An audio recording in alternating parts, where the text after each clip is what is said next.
तो हमने पिछली क्लास में जो बात की थी, वी सेड कि अगर आपके पास एक फिलेट वेल्ड हो, ट्रांसवर्स फिलेट वेल्ड ये है कि आपके पास जो दो आपके पास 3 या 2 जितनी भी प्लेट्स हैं वो रखी हुई है और उनके ऊपर आपने वेल्डिंग परफॉर्म की हुई है।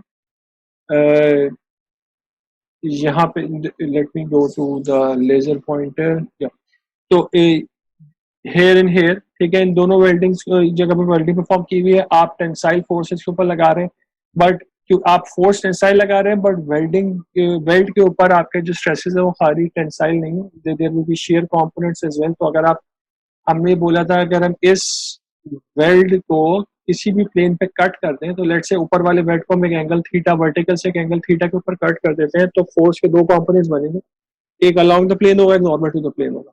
तो अलोंग द प्लेन वाला शेयर स्ट्रेस कॉज करेगा, नॉर्मल वाला नॉर्मल स्ट्रेस कॉज करेगा। तो हमने कहा कि we can find out the forces using the simple triangle, ठीक है, जो हमारे पास फोर्स के, जो हमारे पास जहाँ पे इस प्लेन के ऊपर जो भी फोर्स का रिएक्शन आ रहा है that is going to be equal to F, और उस रिएक्शन को हम कंपोनेंट्स में ब्रेक कर सकते हैं एफ एस और एफ एन के। And what we can then do, अब हमें अगर स्ट्रेसेस निकालने हैं, वी नीड द एरिया, जो एरिया ये वाला इस प्लेन का जो एरिया बनेगा ना, कि अगर मैं इसकी डेप्थ निकाल लूं, the depth that is coming up, we are talking about this depth, तो ये वाली जो डेप्थ आ रही है, तो मैं एक्चुअली नीचे वाले एरिया की बात कर रहा हूँ, इस वाले एरिया की। तो ये एरिया जो आपका है, इस एरिया का जो basically the area is T times whatever the depth is. तो अगर मुझे टी निकालना है, I can find out T by relating it to the height of the weld H, ठीक है। इसको निकालने के लिए भी आई कैन यूज सिंपल ट्राइंगल। एच मुझे पता है, हम एक स्टैंडर्ड फिलेट वेल्ड यूज कर रहे हैं, उसमें एंगल 45 डिग्री एज्यूम कर लेते हैं। 45 डिग्री एक एंगल है, दूसरा एंगल थीटा है। We can apply sine law to find out what is T, ये भी हमने पिछली क्लास में किया हुआ था। तो टी को हम एच की फॉर्म में निकाल सकते हैं। अब अगर मुझे स्ट्रेस निकालना है, I can divide my forces bye the area becomes T times L, T times L becomes H L divided by cos theta plus sin theta. हमने एफ एस को डिवाइड किया ए से तो टॉ हो गया, एफ एन को डिवाइड किया ए से तो सिग्मा आ गया। तो we did this in the last class, और उसको यूज करते हुए in the last class we said कि हम वॉन मैसेज स्ट्रेस निकाल सकते हैं और हम shear stress, maximum shear stress भी निकाल सकते हैं। तो वॉन मैसेज स्ट्रेस की क्वांटिटी जो है, the amount of von Mises stress depends on the angle theta. तो जैसे जिससे थीटा चेंज होगा वैसे वैसे वॉन मैसेज स्ट्रेस भी चेंज होगा।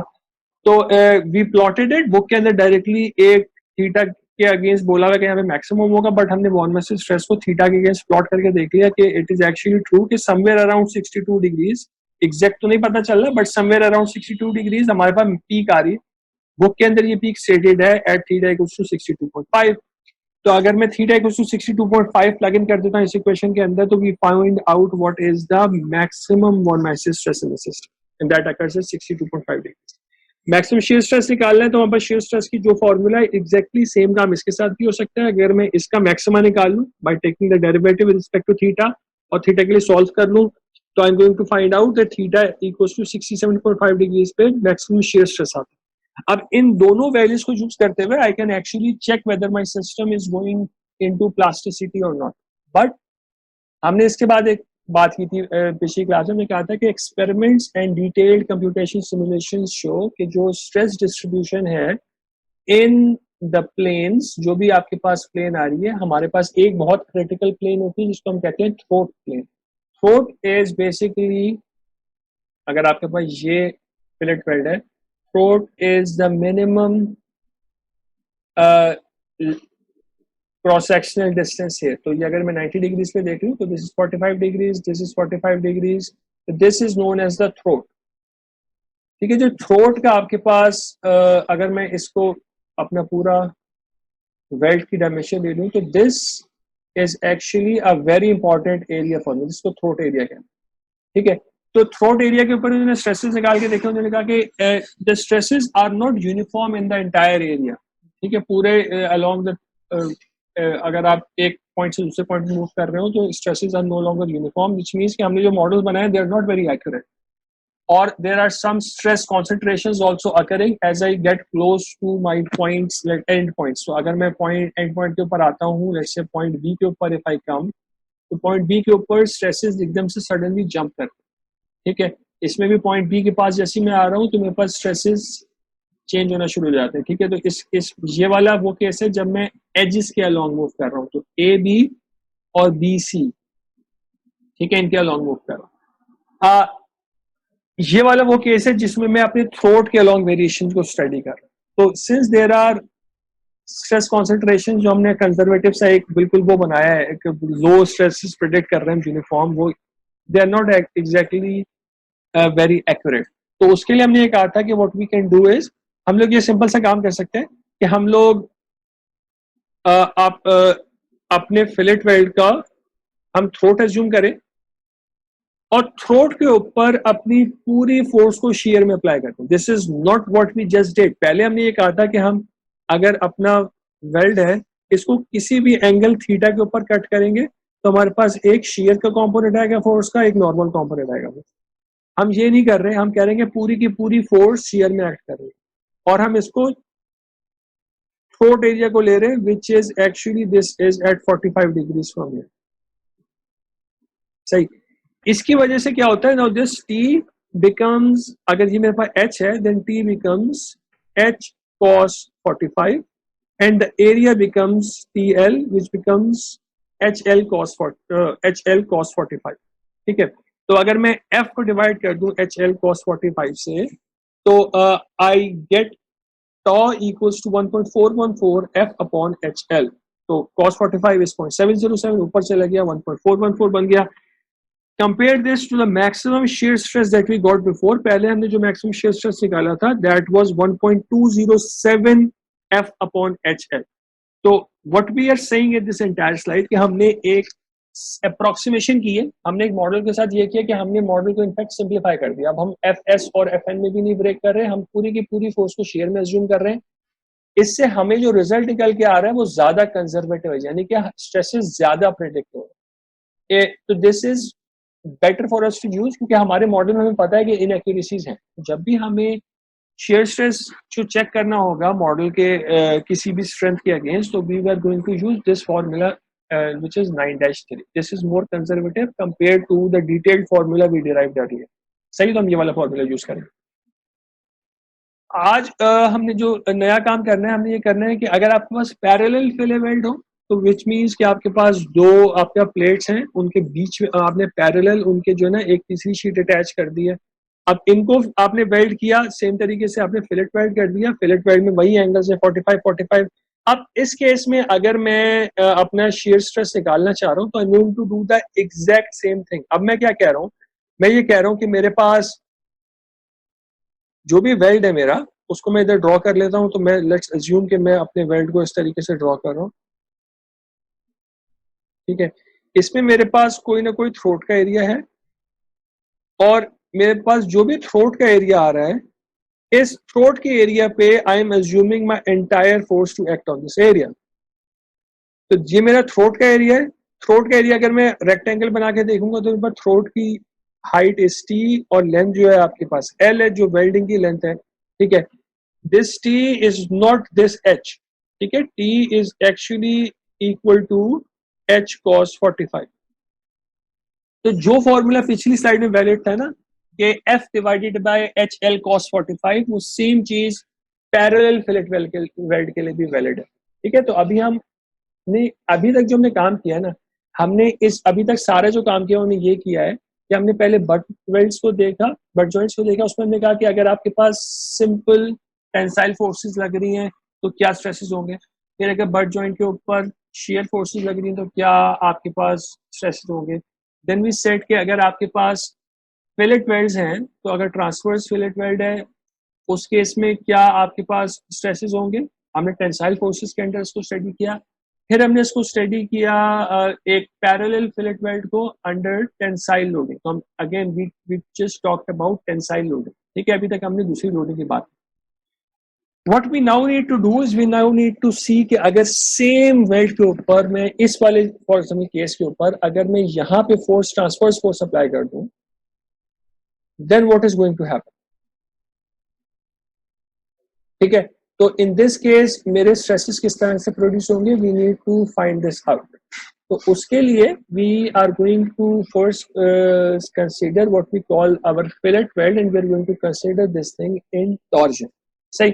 अब ये 2D प्रोजेक्शन बनी हुई है स्लाइड में 9-12 2D प्रोजेक्शन है, सेम 9-11 की. ठीक है, तो ज्योमेट्री इज सेम, हम इसको सिर्फ फ्रंट व्यू देख रहे हैं, हम इसको फ्रंट साइड से विजुलाइज कर रहे हैं इस साइड से. ठीक है, तो इस साइड से हम विजुलाइज करेंगे तो हमें जो ये वाले क्रॉस सेक्शन ये नजर नहीं आ रहे, हम सिर्फ फ्रंट से देख रहे हैं, तो हमें वेल्डिंग के सिर्फ ट्राइंगल्स रेक्टेंगल्स नजर आ रहे हैं विच आर दिस. ठीक है,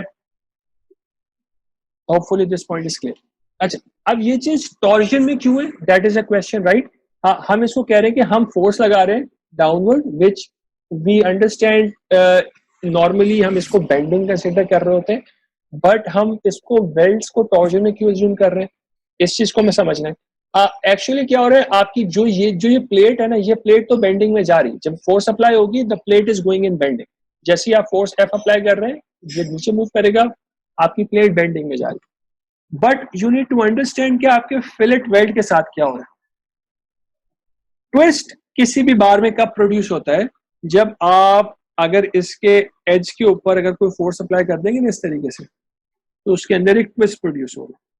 ठीक है, अब क्या सेम काम हमारे फिलेट वेल्ड में हो रहा है. तो अगर मैं अपने फिलेट वेल्ड को देखूं, तो मेरा फिलेट वेल्ड जो है वो एक एंड से एक प्लेट के साथ फिक्स्ड है, और जो उसका दूसरा एंड है यानी ये वाला एंड, इस एंड में आपकी प्लेट जो है वो डाउनवर्ड मूव कर रही है. तो अगर मैं इसको पिछली वाली स्लाइड में जाके ड्रॉ करूं ना, तो जब ये प्लेट डाउनवर्ड मूव करेगी तो आपका जो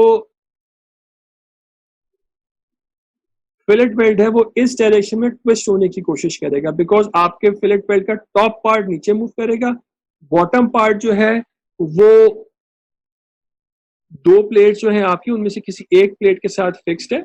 तो one plane is fixed, the other plane is trying to move, your weld is going to go in torsion. ठीक है, आपका वेल्ड जो है वो टॉर्जन में जाने की कोशिश करेगा. हम अपने वेल्ड्स को बेंडिंग में भी स्टडी करेंगे, but we first need to study our welds under torsion. ठीक है, उसके बाद हम बेंडिंग के ऊपर आए.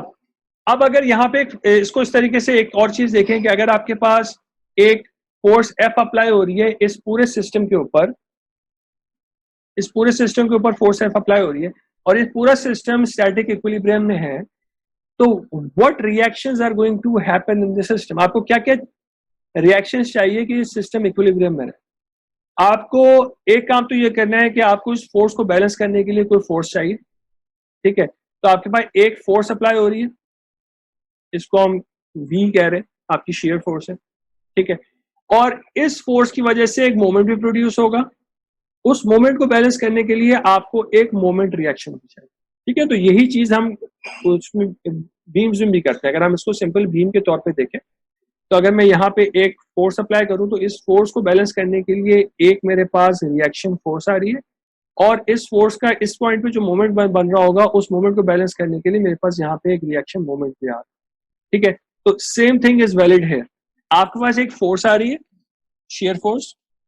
ये शेयर फोर्स जो है ये आपकी पूरी वेल्डिंग के ऊपर अप्लाई हो रही है. देखिए इस प्लेट को क्या चीज सपोर्ट कर रही है, जो आपकी प्लेट है, बीच वाली जो प्लेट है आपकी, दिस प्लेट हेयर, इस प्लेट को सपोर्ट जो चीज कर रही है ना, it is these welds only.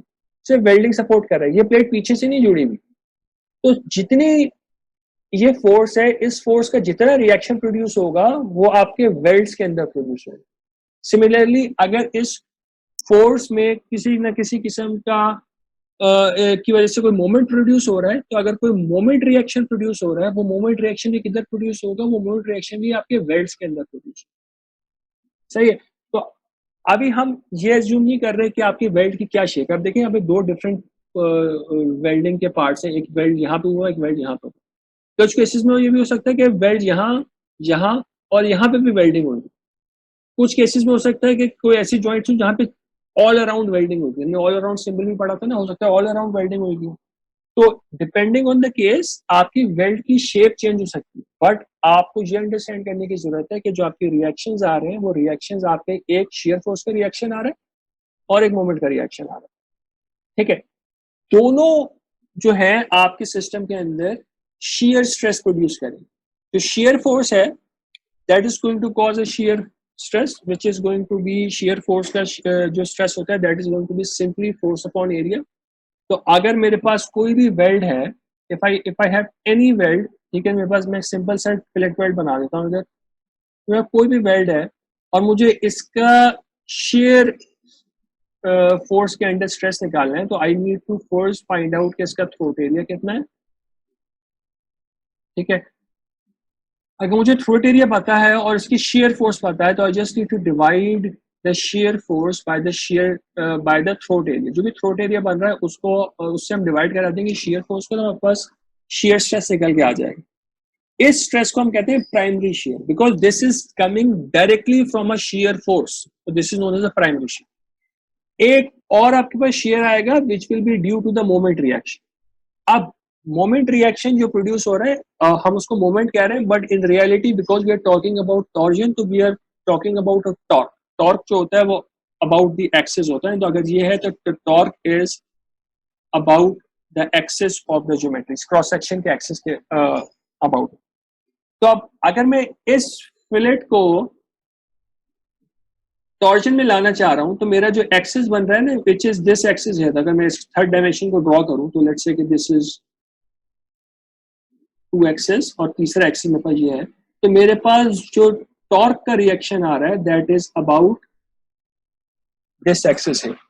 And it make sense क्योंकि आपके पास ये फोर्स है, ये फोर्स सिस्टम को इस तरीके से बेंड करने की कोशिश कर रही है, इसको बैलेंस करने के लिए आपने, और ये भी जो फोर्स है ये थर्ड एक्सिस के अबाउट ही है ना, जिसका मूवमेंट जो बनेगा इस फोर्स का थर्ड एक्सिस के अबाउट, तो इसको बैलेंस करने के लिए आपने ऑपोजिट डायरेक्शन में उसी एक्सिस के अबाउट यहाँ पे एक रिएक्शन लगा दिया which is the torque reaction या मोमेंट रिएक्शन बेंडिंग केस में जो।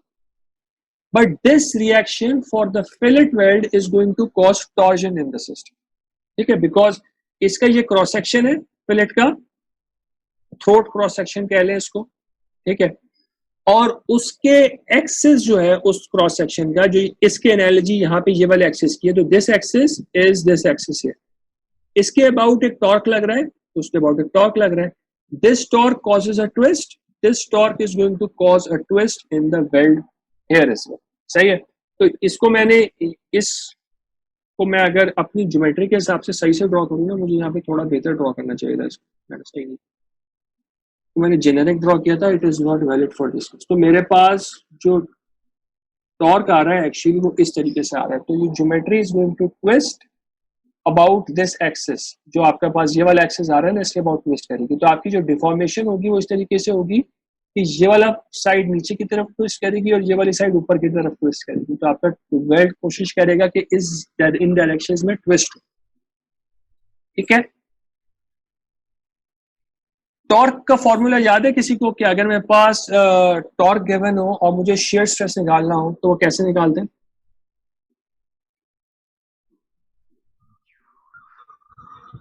Tau is equal to TC over J. जी एग्जैक्टली, ठीक है, tau is equal to TC upon J maximum के लिए होता है, अगर किसी भी रैंडम पॉइंट के लिए हो तो मैं टी आर अपॉन जे कर सकता हूँ, सही है। तो अब बात क्या है, द पॉइंट इज कि आपके पास वेल्डिंग की ना डिफरेंट, अब फॉर एग्जांपल मेरे पास इस सिस्टम की जो वेल्ड है दिस इज द वेल्ड, इस वेल्डिंग का कोई ज्योमेट्रिक सेंटर होगा, ठीक है, उस ज्योमेट्रिक सेंटर के ऊपर आपके पास फोर्स वी भी लग रही है, उसी ज्योमेट्रिक सेंटर के ऊपर आपके पास एम भी अप्लाई हो रहा है, ठीक है। अब ये एम जो है ये पूरे वेल्ड के ऊपर वैलिड है, उसको मैंने ज्योमेट्रिक सेंटर के ऊपर बना दिया, ठीक है। अब अगर मुझे इनमें से किसी भी पॉइंट का तो शेयर स्ट्रेस चाहिए होगा ना ड्यू टू द मोमेंट, तो मुझे उस पॉइंट का डिस्टेंस आर निकालना पड़ेगा। तो let's say if this is my point A और मैं ए के ऊपर टाउ निकालना चाह रहा हूं, तो मुझे सेंटर से लेके ए तक का डिस्टेंस चाहिए होगा in order to calculate my shear stress at A, और मेरे पास हर पॉइंट के ऊपर shear stress due to the moment different हो सकता है because r can be different at every point, सही। Primary shear is going to be the same throughout because V is equally being handled by the entire joint, ठीक है. But जो secondary shear है due to the moment, that is a function of R. तो आपके weld की geometry का जो भी ज्योमेट्रिक सेंटर है, जो कि उसका सेंट्रॉइड है, सेंट्रॉइड से लेके जहां पे आप स्ट्रेस निकालना चाह रहे हैं वहां तक का जो डिस्टेंस आर है, दैट प्लेज अ रोल कि स्ट्रेस की क्या वैल्यू. तो what we will find out कि हमारे पास अगर मल्टीपल वेल्ड्स की साइड्स हैं, फॉर एग्जांपल इधर भी वेल्डिंग हुई हुई है, इधर भी वेल्डिंग हुई हुई है, हो सकता है इधर भी वेल्डिंग हुई हुई हो, तो आपके पास जो भी पॉइंट्स निकल के आ रहे होंगे, हर पॉइंट के ऊपर मुझे सेकेंडरी शेयर अलग अलग कैलकुलेट करना पड़ेगा. और ये भी हम एग्जांपल देखते हैं. अब I planned to do the example today, but मेरा नहीं ख्याल कि एग्जांपल आज हो पाई. we might be able to start it, but we won't be able to finish it. Okay. तो what you need to understand is कि हमारे पास दो shear stress के component है. एक हमारे पास force reaction से आ रहा है, which is V, और force reaction will be equal to the applied force because आपका summation Fy needs to be equal to 0 in this case. Summation Fy equals to 0 का मतलब है F equals to V आ जाए, सही. तो this is equals to the force, तो F upon A से आपके पास primary shear आ गया. मोमेंट निकालने के लिए आपको देखना पड़ेगा कि अगर मैं O के जो सेंटर के अबाउट मोमेंट निकाल रहा हूं, तो what is the moment of this force about O. तो आपके पास यहाँ पे कोई डिस्टेंस होगा, आपके पास जब भी कोई प्रॉब्लम आएगा उसमें ये डिस्टेंस जाहिर स्पेसिफाइड होगा. This distance plus this additional distance यानी O से लेके F तक का perpendicular distance, you can let's call this L naught. तो F times L naught is going to give me M. M आपको निकालना पड़ेगा. जब M आ गया, आपको जिस भी पॉइंट पे सेकेंडरी शेयर चाहिए उस पॉइंट का आपको रेडियस चाहिए होगा R, and then will be able to find that out. आपको एक और चीज भी चाहिए विच इज J, सही. J क्या चीज है? J is the second polar, basically polar moment of area of this entire weld geometry. तो वेल्ड की जो भी ज्योमेट्री है उसका पोलर मोमेंट ऑफ एरिया निकालना पड़ेगा. A is the throat area of the entire weld. अगर ये दो पार्ट्स हैं तो दोनों का थ्रोट एरिया को ऐड किया वाला. अगर मेरे पास तीन तरफ वेल्डिंग हुई होती तो तीनों के थ्रोट एरिया को मुझे ऐड करना पड़ता, सही है. तो इसको we won't actually need to calculate these things ourselves. ये सारी चीजें ना हमें एक टेबल से मिल जाएंगी, which is actually this table here. अब इस टेबल में देखें क्या है. आपके पास जिस भी टाइप की वेल्डिंग है, तो जो हमने अभी ये वाला केस कंसिडर किया ना पीछे वाला, इसमें एक बार है उसकी दोनों तरफ वेल्डिंग हुई, that is this second case है, ठीक है. दो पैरेलल जो है ना आपके पास वेल्ड्स हुए हैं ऑपोजिट साइड के ऊपर, दैट्स वन केस. एक केस ये है कि आपके पास सिर्फ एक साइड पे वेल्डिंग हुई. एक केस ये है कि आपके पास एल शेप में वेल्डिंग हुई. इसी तरीके से आपके पास एक केस बन सकता है कि आपके पास यू शेप में वेल्डिंग हुई, ठीक है. ऑल अराउंड वेल्डिंग हो सकती है रेक्टेंगल की शेप में, ऑल अराउंड वेल्डिंग हो सकती है सर्कल की शेप में. All of this will have some combined throat area, all of them will have some combined polar moment of inertia, your polar sector, polar moment of area, and all of these are going to have a location of the centroid.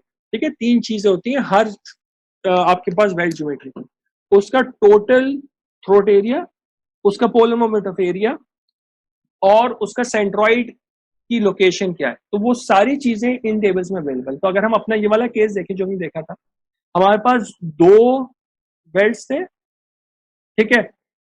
Weld की dimension यहाँ पे mention नहीं है. Weld की dimension हम कैसे specify करते हैं?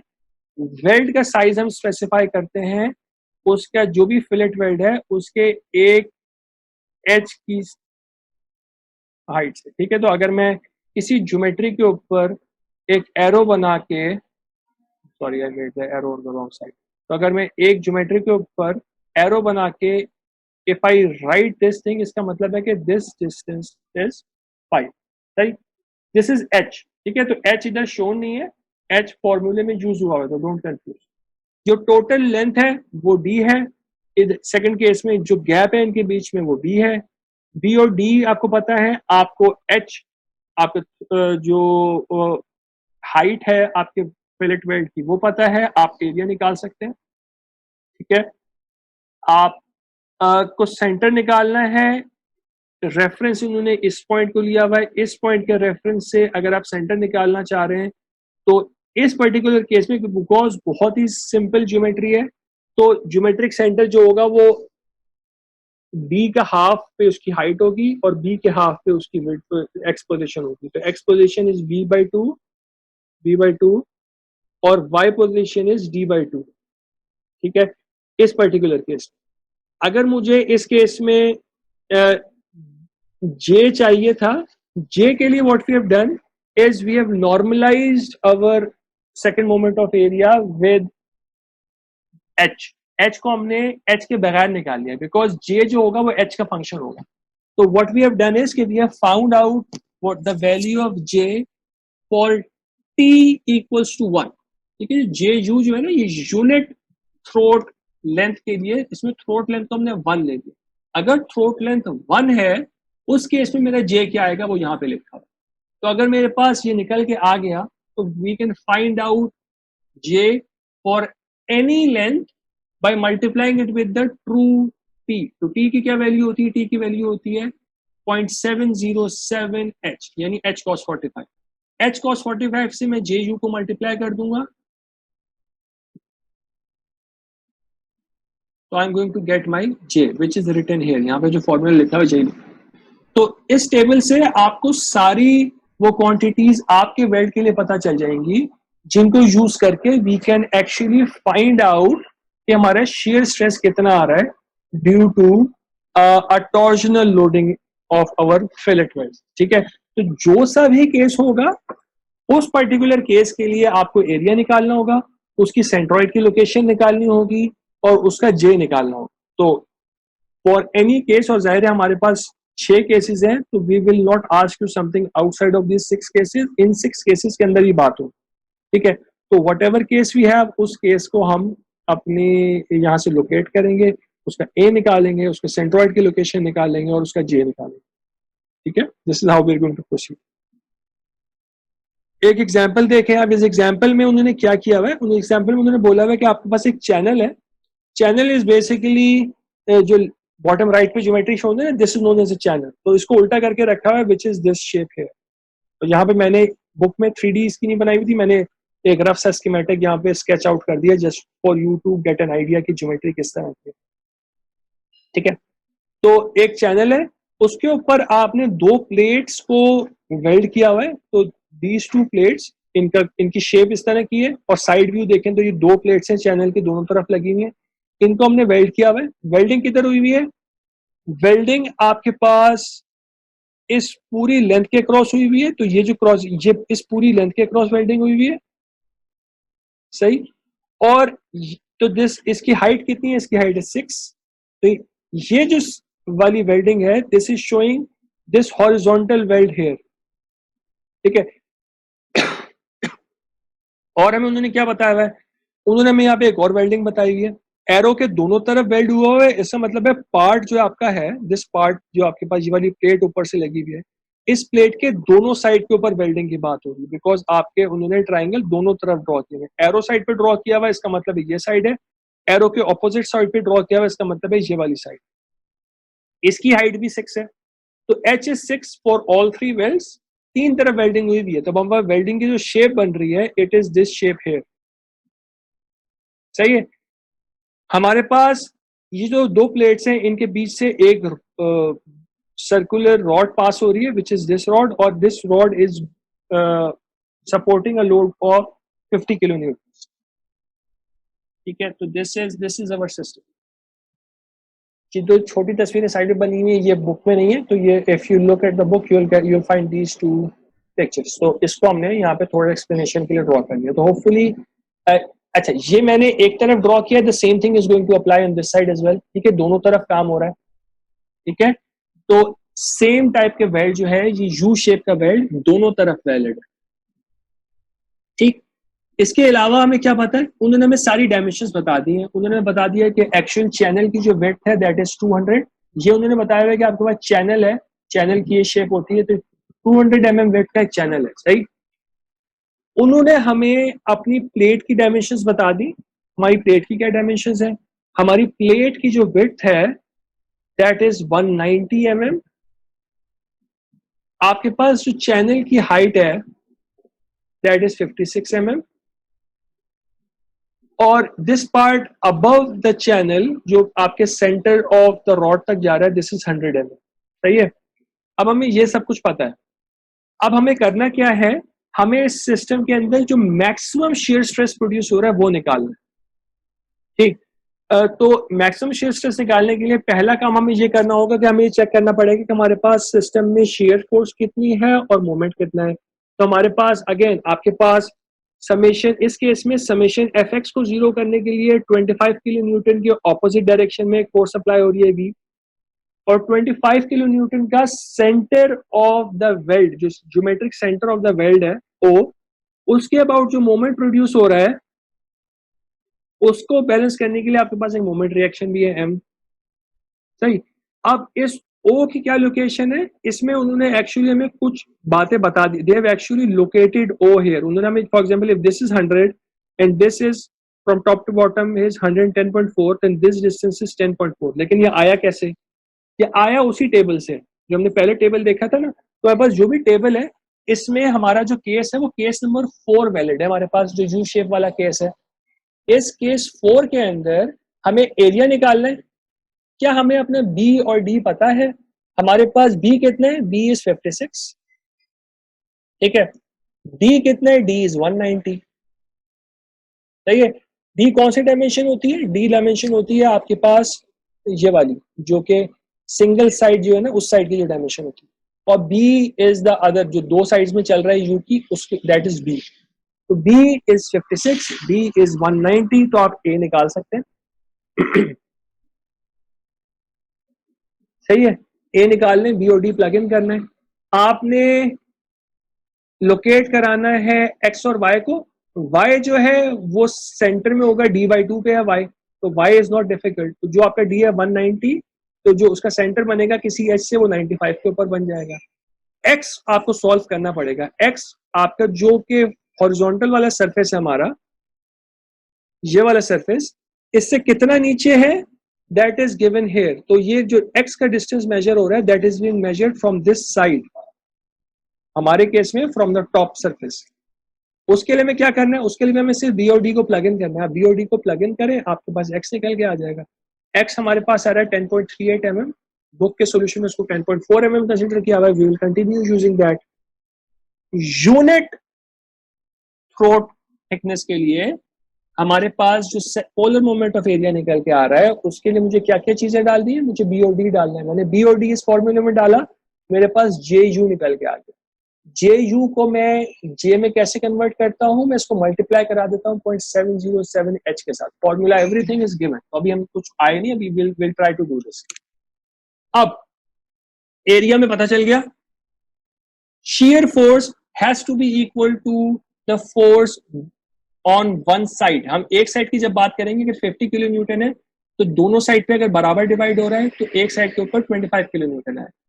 तो एक साइड पे आपके पास जो shear force प्रोड्यूस होगी that is going to be 25 kilo newton, क्योंकि दो साइड है ना, तो you have to consider this. एक साइड के ऊपर 25 किलो न्यूटन है, 25 किलो न्यूटन को you can divide by the area that you have just calculated, आपके पास प्राइमरी शेयर निकल के आ जाएगा। सही। अभी सेकेंडरी शेयर मैंने करना था but we won't be able to cover this. सही। तो अगर इस पे कोई सवाल है तो I can answer 1 or 2 questions and then we will continue this in the next class. बेटा पूछ लो अगर कोई क्वेश्चन है।